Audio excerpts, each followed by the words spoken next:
Hello everyone, Atkpwr here with another How to Build the Divisions video here in our series with Second Guard Tank. If you guys enjoyed these, make sure to hit that like button, subscribe for more Steel Division 2 and Gates of Hell content along with WARNO as well, and consider checking out that Patreon link down below, and to make sure to follow me over on Instagram to get all those updates as well. Alright, so diving in here, Second Guard Tank, another division, another like OG division that looks okay on paper, looks like it should be solid on paper, and then just doesn't do it anymore.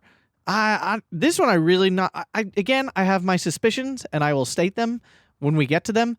But there's nothing on here that overtly screams this division isn't good. It's got a lot of solid tools. It's just once again just doesn't get there the way I feel like it should. Now, is this one terrible? No, it's definitely not. It's very mid. It's very middle of the pack. But I don't know why. It just feels at times like it really struggles in a lot of situations. But let's dive right in here. Sorry, no camera tonight. I'm not sure what's going on with my camera, actually. Sometimes it works and sometimes it doesn't. For some of you, I'm sure that's a good thing. For others, maybe you are less happy. I'm not sure. I got my Jedi robe on here, my Finnish sniper outfit, whatever you want to call it, because it is like 57 degrees in my basement right now. It's only getting, that's Fahrenheit, by the way. But anyway, diving in here, Recon Tab, extremely limited. In terms of slot costs, that's definitely one of the weaknesses of the deck. And we're going to talk about a very weird thing. Once again, Eugen just kind of ignoring the old divisions.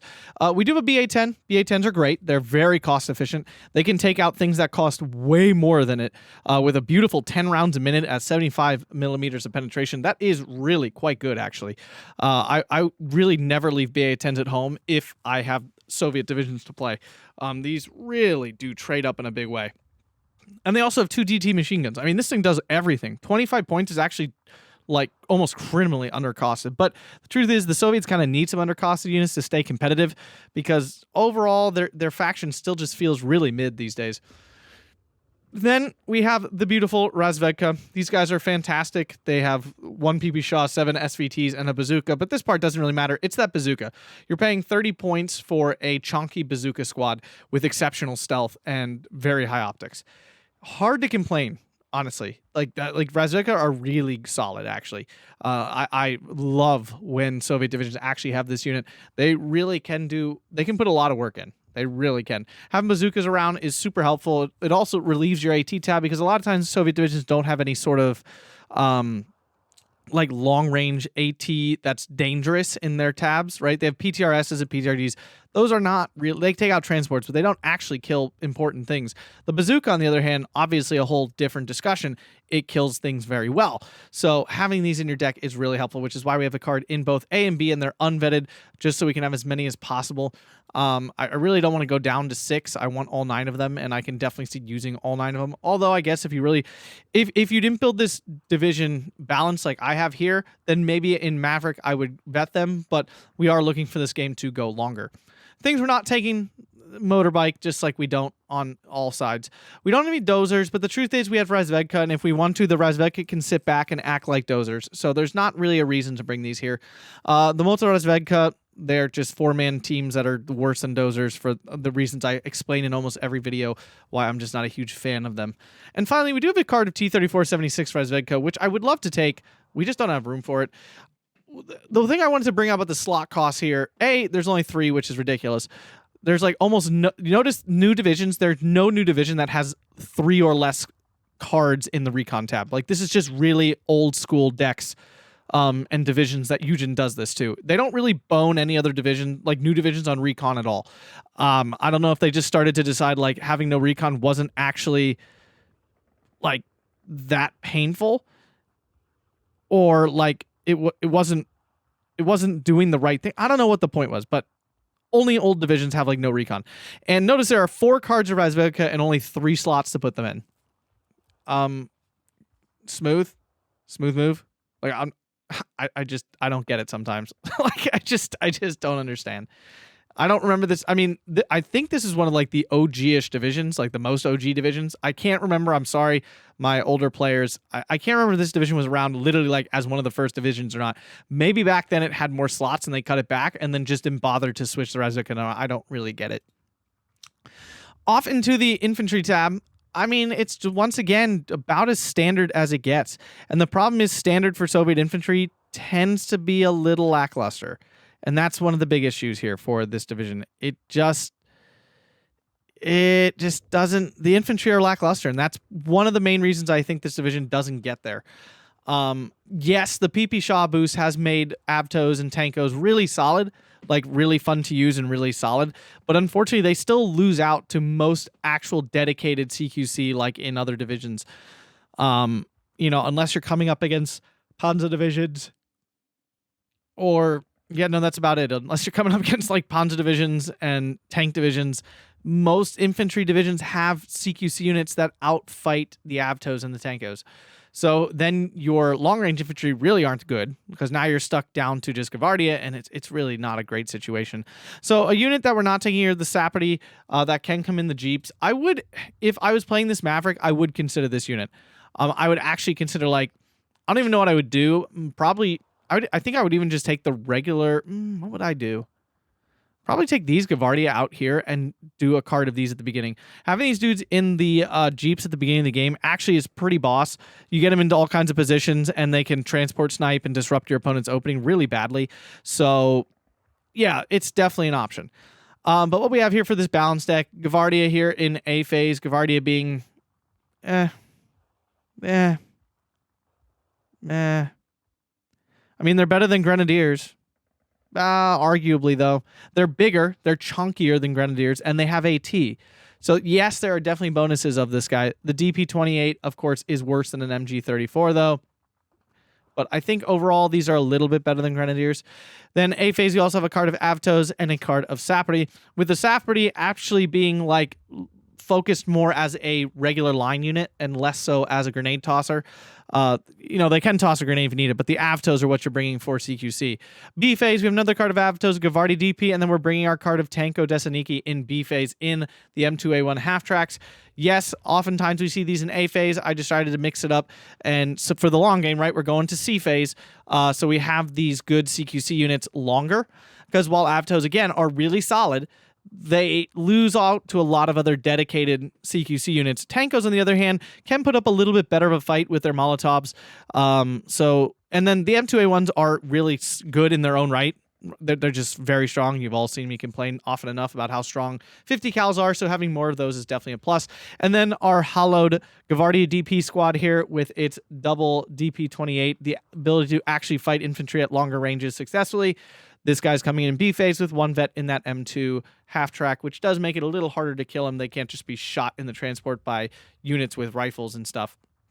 And finally, C phase, we're kind of forced to bring just a Gavardia card here, just so we have the units to go long. That gives us 85 infantry. When a lot of them are 20 points, you're going to run through them pretty fast, so that's why I've built it this way. But the lackluster infantry is definitely one of the main reasons this division struggles. Now, the tank tab. The tank tab is okay. Like, it's good, and it's not, and it's good. It is good, but it's not overwhelming either.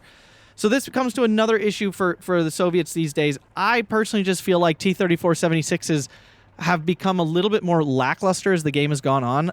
I don't know what it is, though, about them. I used to feel like T-34-76s were really cost efficient. Like, they just did good stuff. They zipped around really well. They do all that good, especially the 1942 variant with the better armor.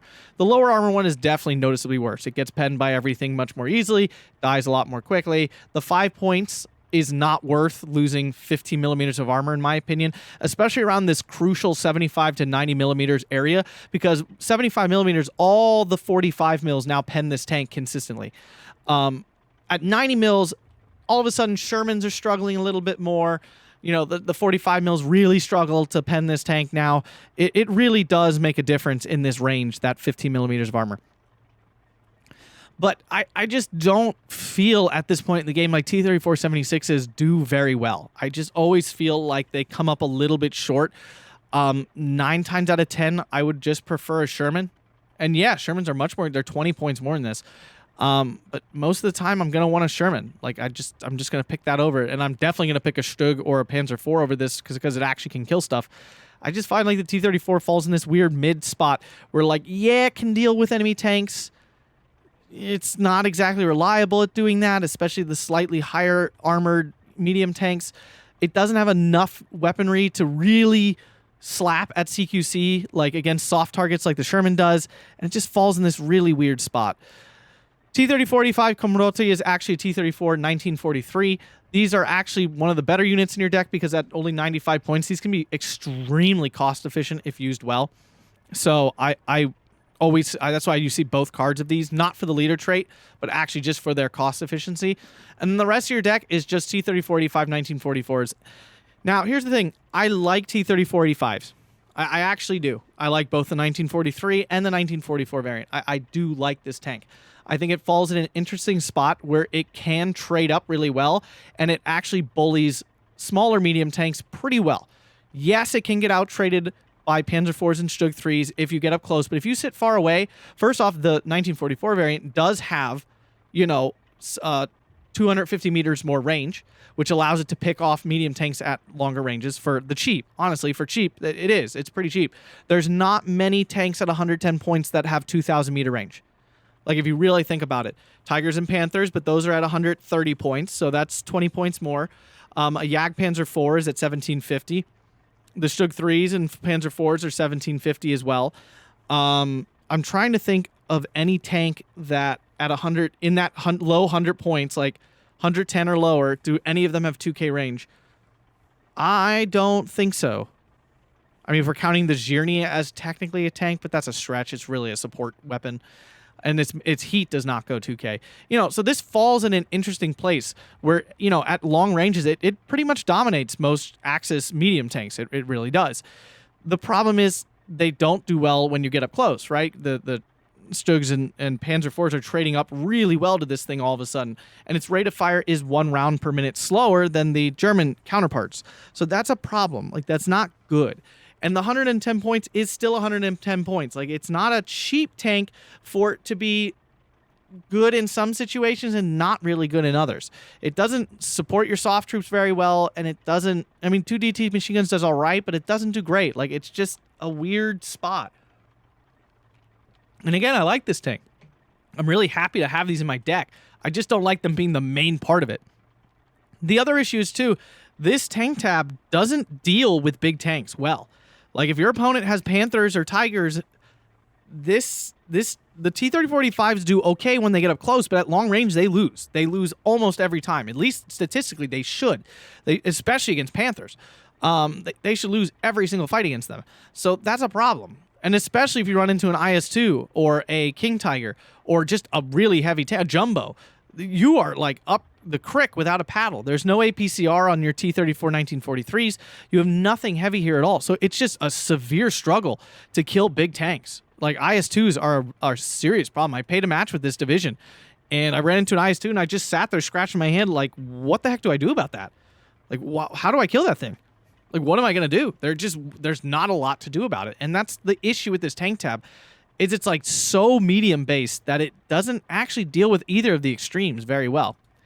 Support tab is fantastic. I mean, there's really nothing here to complain about. You have Ogden and Cheeky. That's pretty standard. Bring in Maxims in A, SG-43s in B, so lots of machine guns here to kind of help out with your infantry's bad long-range abilities.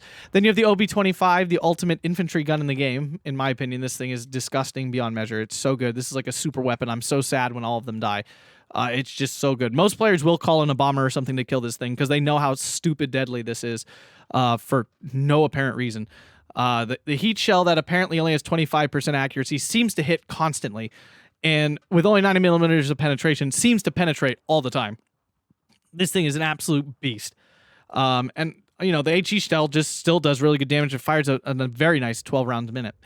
Then, of course, we have the ultimate Soviet weapon of destruction, the ISU-152. I mean, this thing is the ultimate Soviet weapon, in my opinion. It's very aggressively costed at 115 points. It's got heavy armor at 125 millimeters. It's got a phenomenal gun with 165 millimeters of penetration, apparently 30% accuracy, but we've bumped it up to 37% accuracy and 4 rounds a minute with this veterancy boost.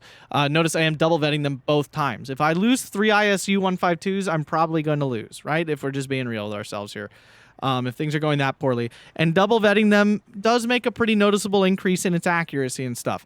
This is always the unit I joke about not really having 30% accuracy, that the game has a secret stat for it that definitely boosts its accuracy to like 100%, especially when it's against you, right? Doesn't it always feel that way? This thing seems to land hits as if it's got like a sniper scope on it and a laser beam. But yeah, it's phenomenal. It's probably the best Soviet unit for cost and damage and just all-around deadliness. This thing is absolutely insane. And then we have some supply to round it up. But this is a great support tab. This is one of the biggest strengths, in my opinion, of this division. Anti-tank tab. It's okay. It is solid. Like, it's got some good stuff in it. It's just, again, none of it's heavy enough to solve the problem with the tank tab. So you end up just kind of like with this mediocre extension of your tank tab. You don't really need PTRSs. They're not great anymore because they don't kill units fully in transport, so their deadliness is not that exciting, and the transport's really not fast enough to get them ahead of everybody else. So, meh. Panzerschrecks, usually I would definitely take these, but the difference is here, we have Razvedkas, which serve the exact same role, and we don't need this unit particularly in this AT tab. Zis-3s, they're okay, honestly, more as a support weapon. Like, honestly, they're better as an infantry gun than anything. But I just don't feel like I need the infantry gun, but I wouldn't judge anyone for taking a Zis-3. The thing is, I really like Zis-2s. I actually do think Zis-2s are really solid. Now, truth be told, they're not amazing. Like, if we actually dive into the Zis-2 stats really quick, the AP shell itself only pens 120 millimeters at 1750 meter range. It's got good accuracy. It has excellent rate of fire at 12 rounds a minute. It's actually quite fast, and that's what makes a Zis-2 good, is its rate of fire. The APCR looks great on paper, but then you notice this. It only does 3 damage, which means that you need 4 penetrations with this APCR to kill a tank. That's really rough. And especially because it only has 1,000 meters. It is 750 meters less range than the AP shell. That's really weird, actually. Most APCR shells are generally 250, maybe 500 meters less than the AP shell. But on this gun specifically, it's 750 meters less range. It makes it really hard to ever get this 185 millimeters of penetration. And again, you're only doing 3 damage. It's so rough. It's so painful.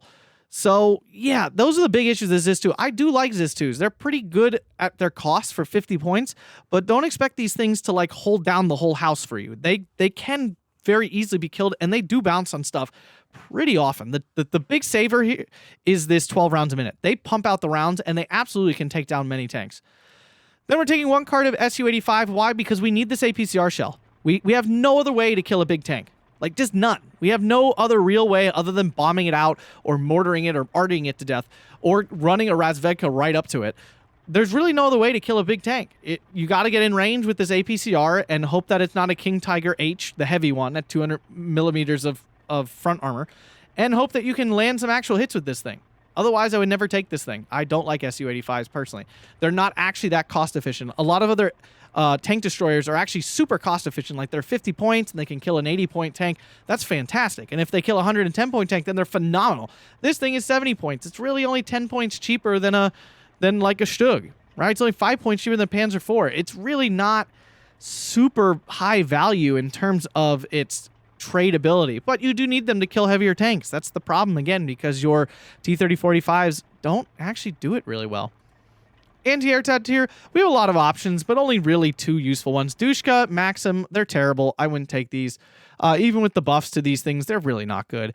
The M17, if you are a Giga Chad like Chaichon, go ahead and take this thing and pin down some troops and be an absolute monster with it. For us average folks, I'd leave this thing at home. It's not actually super duper good. It's much, much, much better than it used to be, but it's still not super good. And so that leaves us basically with the 25 mil and the 37 mil. Yes, these are both solid. The 25 mil, especially actually at 45 points, is very good. The Zenart at 37 mil at 80 points is kind of lackluster, but they get the job done well enough, especially in conjunction with the 25 mil. RD tab, you get lots of choices here. You do. There's a lot of choices, but the slots don't let you actually pick very much. And this is, once again, old divisions just have terrible slot layouts. And the more I go back through and try to give you guys these deck videos for these older divisions, they could really fix this without warping the entire game. I think what Eugen really should be doing is going through all the slot lists and activation costs and tabs of these older divisions and kind of just giving them a little love. they need it, like, to keep up. They don't have special units. They're not, like, OP unit-wise like these new divisions are. So they could at least make their slot costs not suck gigantic butt like they currently do. What we're taking here, Su-76, this is a great counter battery unit. It's just a very good unit overall. It's very mobile. It does a fine job with its really fast 10 rounds a minute. You know, it's not lighting the world on fire, but it has smoke. It does good work. It really does. And then we're taking the WWII leader here because we have no infantry leader, so we're bringing the arty leader here. And you know, it can make your arty more accurate. And then we're taking the 152 here. It does fire 4 rounds a minute, which is a nice rate of fire for a gun of this caliber. This is one of the better arty pieces for the Russians. What we're not taking here, the ZIS-3 that are immobile, the F-22, which is essentially a ZIS-3. I don't actually understand. It's actually worse, right? Like, it's just worse. But the bonus is it's got radio, so if you're going to be really radio heavy, then take the F-22. If you suck butt with radio, like if you just don't have radio out, which you honestly won't have a lot of because the tanks don't come with radio. The only thing that's got radio is the arty leader. So, you know, the ZIS-3 probably is better most of the time in this division. 82 mil mortar on the mortar bike. I actually would probably take this one instead of the normal one because you can actually move these and keep these alive. When you play against really good players, a lot of players will just gun down your mortars. So this is nice to be able to move around. Yeah, you lose 5 rounds. Big whoop. You got plenty of ammo. 5 more points is nothing. Katyusha, these are horrendous. I hate these things with a glowing passion. I think they're absolute trash and you should never use them. 120s are not great. 122 is one of these guns that feels like it should be good, and then it never really gets there for me. It fires too slow for a gun of this caliber. It doesn't do enough damage and fires too slowly. Like, it just doesn't do it. I want it to be good, and it just never feels very good.